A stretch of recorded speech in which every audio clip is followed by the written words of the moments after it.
And welcome back to Primetime News. Special welcome to folks on OneSpotMedia.com. Up first this evening, the Police High Command has revealed that the 4 men killed in a confrontation with lawmen in Negril, Westmoreland this morning are part of a criminal network behind several attacks on security companies transporting cash. The police also seized several high-powered rifles during the operation. Anthony Lugg has the details. Scenes from the raging gun battle between armed thugs and the police in Negril, Westmoreland Friday morning.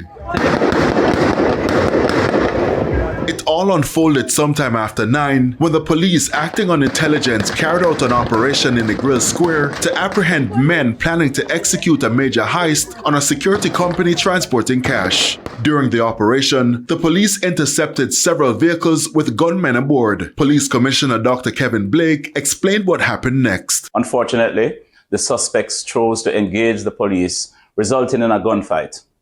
As a result, 5 gunmen were shot, 4 died, and 1 is currently being treated after being rushed to the hospital by the police.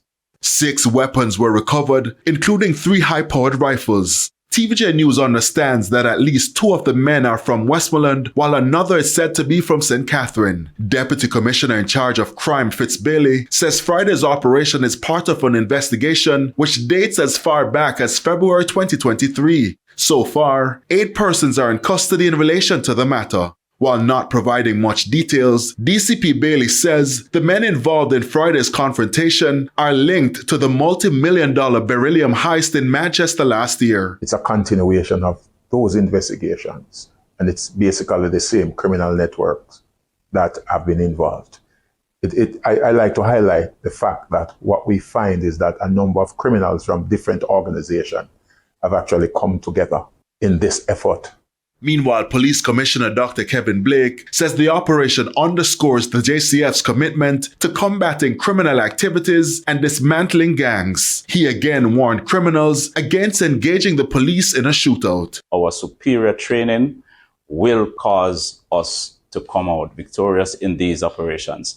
And so this is not what we want. We would rather take you before the court and give you your time before the court. The decisions you take to challenge the police officers may not give you that opportunity. And so we appeal to you once more. Please lay down your weapons when our men and women come at you. Anthony Lugg, TVJ News. Meanwhile, the incident...